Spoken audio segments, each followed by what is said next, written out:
तो चलिए सीधे लेकर चलते हैं। सीएम योगी आगरा पहुंचे हुए हैं, आपको दिखाते हैं।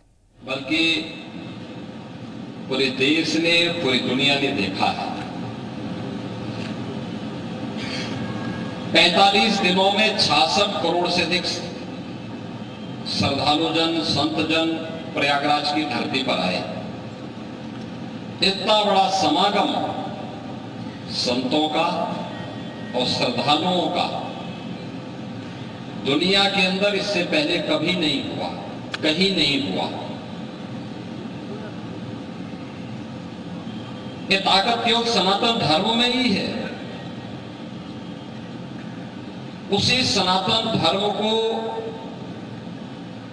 पुष्ट करने के लिए, मजबूत करने के लिए भारत की शैव परंपरा के एक प्रमुख पंथ के रूप में नाथ पंथ की अपना महत्वपूर्ण स्थान है।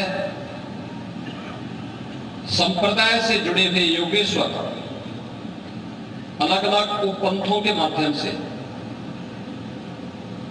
बृहत्तर भारत में आज भी सनातन धर्म के मूल्यों और आदर्शों के लिए अपने आप को समर्पित करके कार्य कर रहे हैं।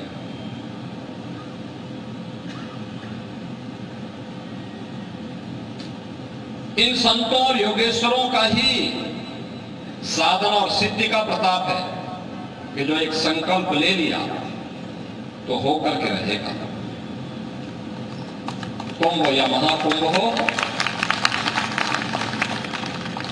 अयोध्या में श्री राम जन्मभूमि पर मर्यादा पुरुषोत्तम प्रभु श्री राम के भव्य और दिव्य मंदिर के निर्माण का कार्य है, जिसको लोग असंभव कहते थे नहीं हो सकता, लेकिन वह संकल्प पूरा हुआ। संकल्प की पूर्ति का माध्यम बना समाज की जागरूकता, समाज की एकजुटता, सामाजिक एकता का जो भाव पूज्य संतों ने राम भक्तों के मन में पैदा किया, उत्तर से दक्षिण तक, पूरब से पश्चिम तक,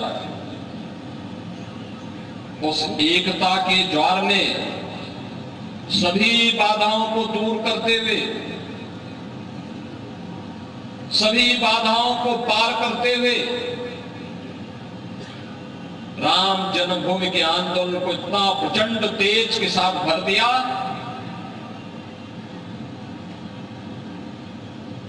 कि अंततः हर भारतवासी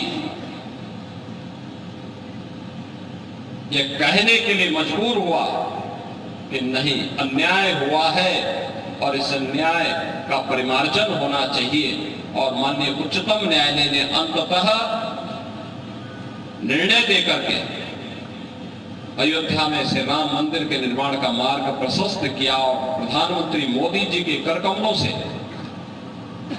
आज रामलला भी अयोध्या धाम में विराजमान हो गए।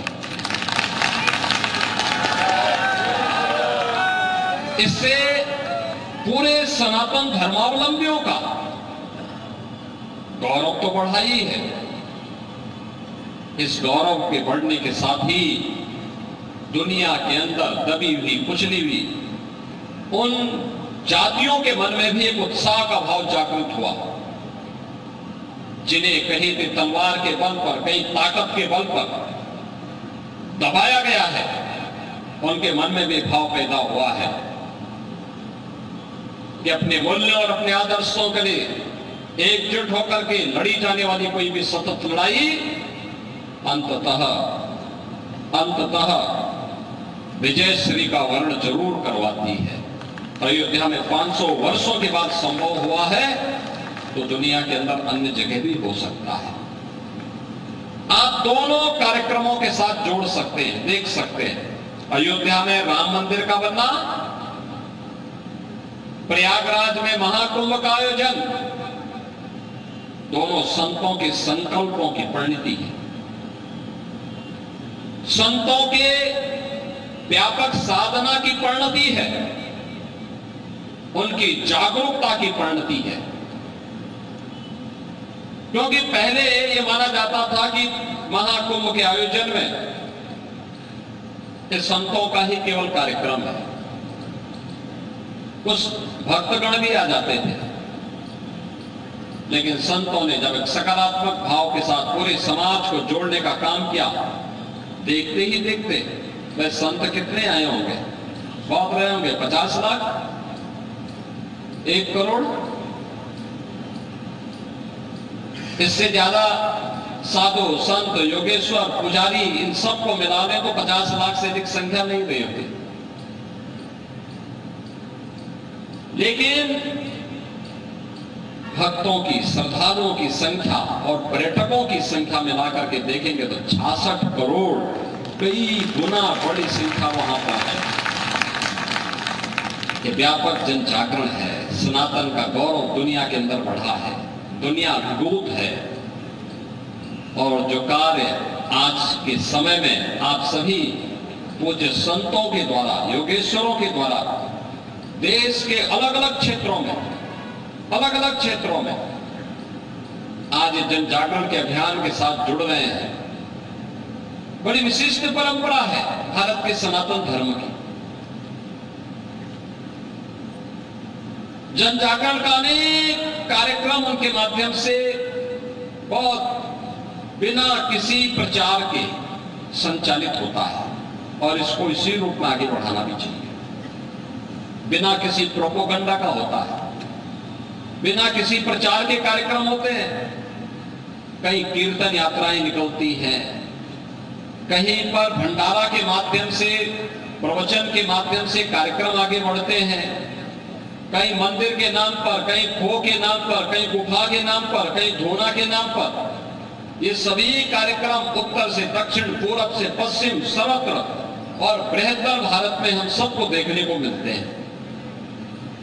महाकुंभ में भारत के बाहर से भी बहुत सारे संत और योगेश्वर वहां पर उपस्थित हुए थे। वे लोग भी आए थे उन विपरीत परिस्थितियों में जहां पे हिंदू नाम मात्र का है, वहां पर भी सनातन धर्म की अलग को जगाते हुए वहां लगातार कार्य कर रहे हैं, लगातार कार्य कर रहे हैं। बांग्लादेश से, पाकिस्तान से, अफगानिस्तान से, यूरोप के तमाम देशों से, अमेरिका से, कनाडा से बड़ी संख्या में वे लोग आए, महाकुंभ में भागीदार बने। और जो कार्य आज आप कर रहे हैं, ठीक यही कार्य इस आगरा मंडल में करने का कार्य करते थे योगी सिद्धनाथ जी। बहुत अच्छे संत थे, बहुत अच्छे संत थे। एक लंबे समय तक उनको यहां पर कार्य करने का अवसर प्राप्त हुआ। जन्म उनका गुजरात में हुआ था, लेकिन अपने व्यवहार से, अपनी रचनात्मक गतिविधि से उन्होंने आगरा मंडल में एक सम्मान अर्जित किया था। न केवल धार्मिक और आध्यात्मिक रूप में, बल्कि सांस्कृतिक जन जागरण के कार्यक्रम में भी वे बढ़ चढ़ करके भाग लेते थे। लगातार उनकी इन सभी कार्यक्रमों में रुचि रहा करती थी।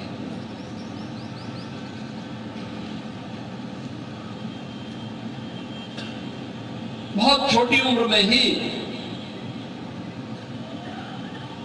देवयोग से ऐसी घटना घटित हुई कि वे हमारे बीच में नहीं रहे।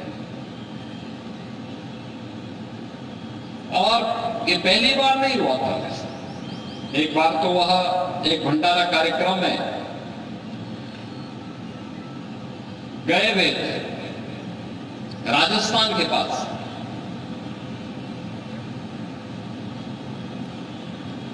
और उनकी गाड़ी आ रही थी, बीच की उनका वाहन पीछे से आ रहा था, मेरा वाहन आगे जा चुका था। मैं जब एक स्थान पर मैं इंतजार कर रहा था उनका, तब तक पीछे से मुझे एक सज्जन ने जानकारी दी कि पीछे एक गाड़ी पलट गई है। मैं अपनी गाड़ी को लेकर के गया, देखा मैंने कि लोग घायल अवस्था में थे, काफी घायल हुए थे, उनका उपचार हुआ, ठीक हो गए थे। लेकिन उसके उपरांत फिर आगरा में ही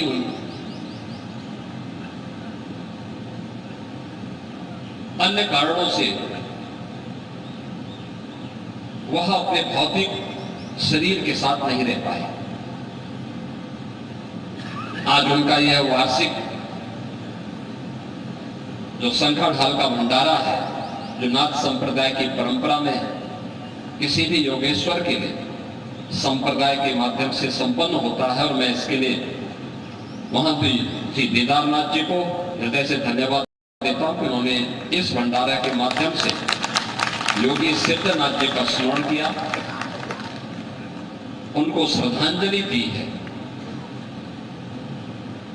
ये योगेश्वरों की परंपरा देश के अंदर लोक कल्याण का माध्यम बनी है, पूरे देश के अंदर। और देश के अंदर ही नहीं है, दुनिया के अंदर भी आप जाके देखेंगे, कम से कम 73 भारत में तो आपको देखने को मिलेगा। नेपाल में आप चले जाइए, तिब्बत की परंपरा में आप चले जाइए, भूटान की परंपरा में आप चले जाइए,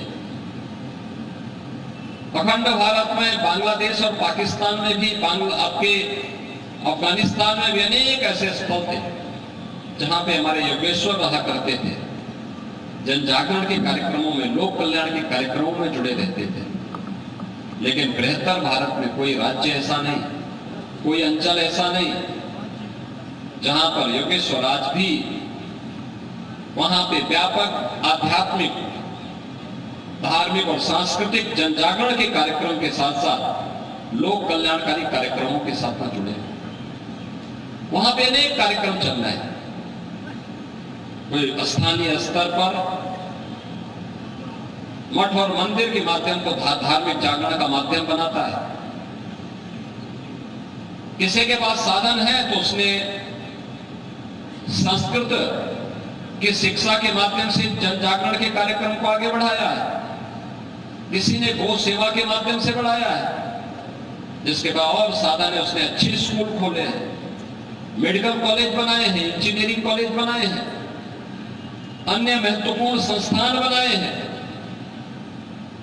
समाज का एक बड़ा तबका उनके साथ जुड़ता है, आगे बढ़ता है, जन विश्वास का प्रतीक बनता है। हम योगेश्वरों को यही सब करना भी चाहिए। धर्म का हेतु भी यही है, सांसारिक उत्कर्ष के लिए कार्य करना,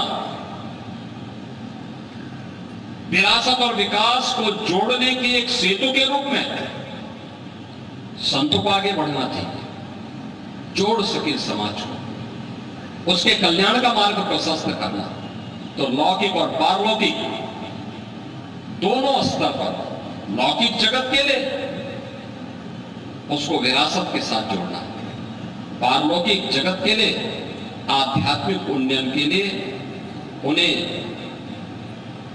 जो भी आपकी साधना पद्धति है, उस साधना पद्धति में से कुछ भी लोगों को बता पाएंगे तो उनका कल्याण का मार्ग प्रशस्त होगा। आज यहां पर जब हम लोग आए हैं, मैं देख रहा था ये सारंगी वादन वाले भी हैं, ये कभी व्यापक जन जागरण के माध्यम बनते थे। जब विदेशी हमले हो रहे थे तब नाथ योगी इन सारंगी वादकों के माध्यम से ही जनता तक संदेश पहुंचाते थे, जागरूक करते थे लोगों को, विदेशी हमलावरों को परास्त करने में स्थानीय लोगों का सहयोग लेते थे। धीरे धीरे करके ये सभी विरासत आज लुप्त होती जा रही है, इनके संरक्षण की दिशा में कार्य किए जाने की आवश्यकता है। जहां कहीं भी ये पुराने और पौराणिक स्तर के ये अवशेष मिले, उसको संरक्षित करिए, अपने स्थान पर इकट्ठा करिए। हम लोग प्रयास कर रहे हैं कुछ महत्वपूर्ण स्थानों पर सनातन धर्म से जुड़े हुए या फिर नाथ संप्रदाय से जुड़े हुए कुछ म्यूजियम बने, जहां पे पुरानी चीजों को एकत्र करके रखा जा सके, नई पीढ़ी को, नए योगेश्वरों को बताया जा सके किसका क्या महत्व है। अन्यथा वर्तमान पीढ़ी भूल जाएगी। मोबाइल फोन सबको भुला देगा, मोबाइल फोन का इस्तेमाल कम करिए। कम करिए, साधना में ज्यादा ध्यान दीजिए। ये जरूरी नहीं कि जो कुछ मोबाइल फोन में आपको जानकारी मिल रही वही सच है। सच वह है जो आप अपनी साधना से अर्जित करेंगे, जो लोक कल्याण का माध्यम आपको बना सके, जिसमें जनता जनार्दन का पार श्रद्धा और सम्मान आपको प्राप्त हो, वही सच है। सच वह नहीं जो आप मोबाइल फोन के माध्यम से देखते हैं या करते हैं। बहुत सामान्य रहन सहन हो, जो कुछ आपके पास है लोक कल्याण के लिए समर्पित करिए, राष्ट्र कल्याण के लिए समर्पित करिए। और याद रखना, हम सभी संतों को इस बात का स्मरण रखना होगा, हमारा पंथ हो, संप्रदाय हो, कोई भी मत हो, कोई भी उपासना विधि हो, वह तभी सुरक्षित है जब सनातन धर्म सुरक्षित है। जो कुछ भी हो, सनातन धर्म के लिए समर्पण का भाव, और सनातन धर्म तभी सुरक्षित है जब देश सुरक्षित है। देश की सुरक्षा के लिए अपना सब कुछ समर्पित करना, अपने देश के लिए अपना सर्वस्व निछावर करना। और आज इसलिए भी मैं बोल रहा हूं क्योंकि योगी सिद्धनाथ जी उस परंपरा के योगी थे। उन्होंने बहुत लंबे समय तक मेरे साथ काम भी किया, लगातार इस आगरा मंडल में लगातार जागरण के किसी भी कार्यक्रम के साथ जुड़े रहते थे। आज वे हमारे बीच में नहीं है। मैं यहां पर योगेश्वर दरियानाथ जी के श्री चरणों में नमन करते हुए योगी सिद्धनाथ जी को, यहाँ की परंपरा के सभी उन योगेश्वरों को जो आज भौतिक रूप से हमारे बीच में नहीं है, उनको विनम्र श्रद्धांजलि अर्पित करता हूँ। आप सबका मैं स्वागत करता हूँ। शंका ढाल के माध्यम से हम लोग उन्हें अपनी श्रद्धांजलि दे रहे हैं। महायोगी गुरु गोरक्षनाथ जी से ही प्रार्थना है कि वह योगी सिद्धनाथ जी को अपने श्री चरणों में स्थान दे, उनके पारलौकिक जीवन को कल्याणमयी बनाने में अपना योगदान दें। इस विश्वास के साथ आप सबका मैं एक बार फिर से इस आगरा मंडल में ब्रज भूमि पर, जो भगवान श्री कृष्ण की लीला भूमि है, जन्म भूमि भी है, इस भूमि पर यमुना मैया के तट पर आयोजित इस कार्यक्रम में आप सबका मैं हृदय से एक बार फिर से स्वागत करता हूं, अभिनंदन करता हूं।